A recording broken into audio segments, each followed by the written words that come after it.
민법, 가등기 담보 등에 관한 법률, 한방의 정리. 안녕하세요, 까칠한 양반입니다. 까칠한 양반. 이번 영상은 민사특별법 중에서 까다로운 편에 속하는 가등기 담보 등에 관한 법률에 대한 내용을 정리하겠습니다. 본격적인 시작에 앞서 구독과 좋아요 눌러주시면 영상을 만드는데 큰 힘이 됩니다. 가등기 담보 등에 관한 법률에 대한 기본 배경을 먼저 알아둘 필요가 있습니다. 을이 갑에게 1억 원을 빌려주면서 안전장치로 갑의 3억 원짜리 집을 담보로 잡습니다. 그러면 을은 담보권자, 갑 또는 대신 담보를 제공한 울상보증인은 담보 설정자가 됩니다.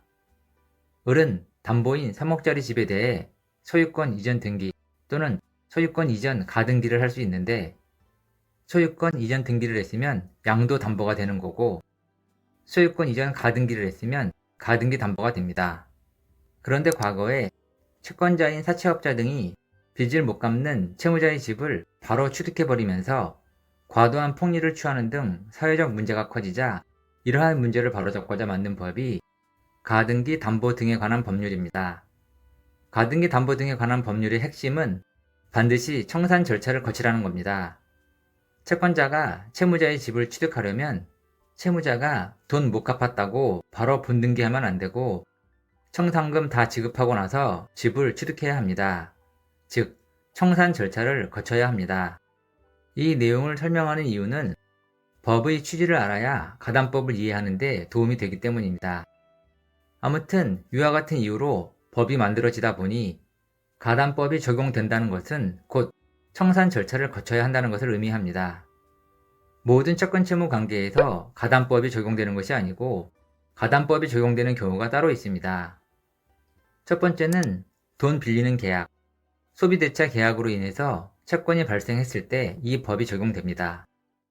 따라서 소비대차가 아닌 경우, 예를 들어 공사대금, 매매대금 이런 거를 위해서 가등기하는 경우는 이 법이 적용되지 않습니다. 두 번째는 목적물의 가액이 차용액 및 이에 붙인 이자의 합산액을 초과했을 때 적용되는데, 반대로 말하면 만일 1억 빌려줬는데 갑의 집이 5천만 원짜리면 이 법을 적용할 필요가 없습니다. 남은 돈이 없으니 청산금을 지급할 것이 없습니다. 또한 만일 선순위 저당권이 있다면 그 금액을 공제하고 계산합니다. 세 번째, 등기나 등록으로 공시된 경우에 한해서 이 법을 적용합니다. 그러니까 등기나 등록으로 공시되지 않는 것들은 이 법이 적용되지 않습니다. 네 번째는 소유권, 지상권 등은 적용이 되지만 저당권, 전세권, 질권은 가담법이 적용되지 않습니다. 그 이유는 저당권 등은 경매를 거쳐 돈을 회수하겠다는 것이기 때문에 가담법이 적용되지 않습니다. 가담법 실행으로 가서 채권자 입장에선 두 가지 선택권이 있습니다. 하나는 청산금을 지급하고 집을 갖는 귀속 청산인 사적 실행과 경매를 통해 돈만 받는 처분 청산인 공적 실행이 있습니다. 공적 실행인 경매를 먼저 보면, 경매로 들어가면 가등기 담보는 저당권으로 보게 되고 따라서 가등기 담보권은 소멸하게 됩니다. 사적 실행 방법은 귀속 청산에 한정하고 처분 청산은 허용되지 않습니다.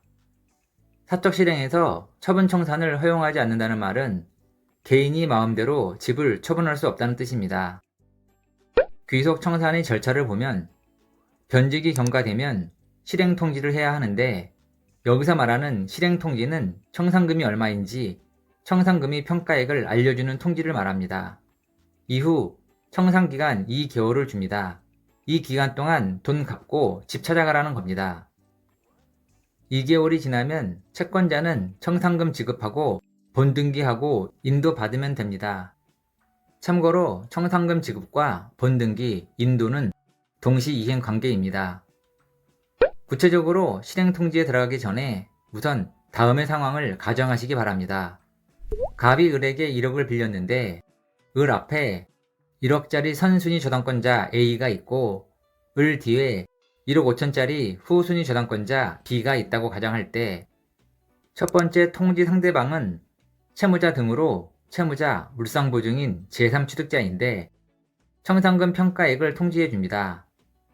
통지를 안 하면 절차는 무효가 됩니다. 통지의 상대방이 다수일 때는 다수 모두에게 해야 합니다. 두 번째 통지 상대방은 후순위 권리자로 후순위 권리자에게도 채무자 등에게 통지한 사실, 내용, 도달 일자를 알려줘야 합니다. 즉, 청산금이 얼마고 청산기간은 언제까지다 하는 내용을 알려줍니다. 그런데 만일 후순위 권리자에게 통지를 안 해줘도 절차는 유효합니다.